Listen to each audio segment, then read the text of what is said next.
Now, the Ghana National Chamber of Commerce and Industry is undertaking an impact assessment survey to enable it fashion out support programs for businesses affected by COVID-19. The data will also guide the Chamber in its engagement with government and other stakeholders for a coordinated and proactive response strategy. President of the Chamber, Dr. Nana Aboagye-Wiafe, says businesses will get appropriate support during and after the pandemic. Prince Apia has more in this report. Since the beginning of the COVID-19, many businesses have been impacted severely in Ghana.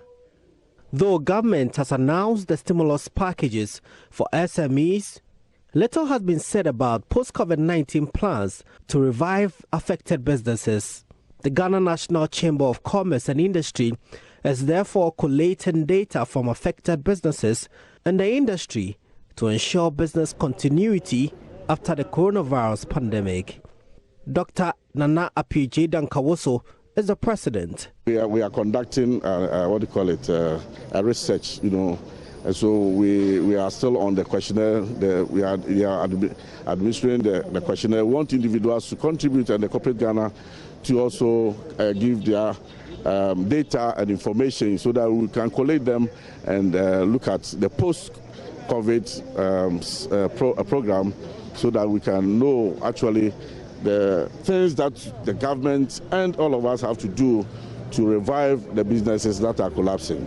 Small, medium enterprises need some form of stimulus, but if you don't allow them to tell you actually what they want, you will not hit the nail on the right head. And that's why we are conducting that data and information to see how best we can help these SMEs. He spoke to Love Business when he presented items worth 12,000 Ghana cedis to the Kumasi Central Prison. Dr. Nana Aboagye-Wiafe explains the gesture as his personal contribution to the prison and less privileged in this difficult time. You know that government employs only 6% of the workforce of Ghana. The private sector employs about 94%, and so that is a huge number. We have a teaming of youth and graduates that are coming up out of universities, and they all need some work to do. So it is the private sector which is the engine of growth, and we need to strengthen the private sector to make sure that we are able to employ more people. If you don't strengthen the private sector, it means that a lot of deployments are going to be done, and unemployment rate will be very, very high, and we don't want that to happen. So we are collaborating with government to make sure that we get to the right people and resuscitate them and make sure that they get back to business and, at least to retain the workforce that they have now.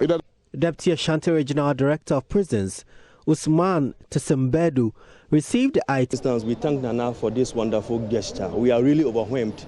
There had been donation to the prison establishment, but this happened to be one of the largest donations that had ever been presented to Kumasi Central. Prince Apia reporting.